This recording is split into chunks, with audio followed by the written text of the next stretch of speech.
بابا مع البيت اتقتلوا. مش احنا مش ظالمنا ان احنا نتقتل كده انا واخواتي.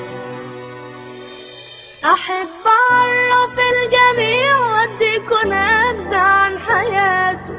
ليا الشرف والدي الشهيد اللي أفتخر بإنجازاته.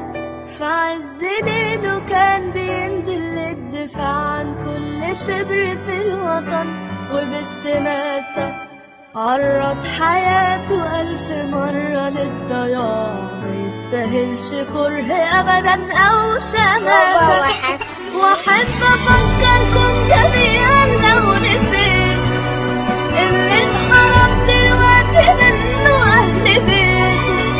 وعشان آمنا بالقدر وبالشهادة قلنا العمل لأجل الوطن أفضل عبادة. أيوة العمل لأجل الوطن أفضل عبادة. هؤلاء الشهداء سقوطهم لن يزيدنا إلا إصرارا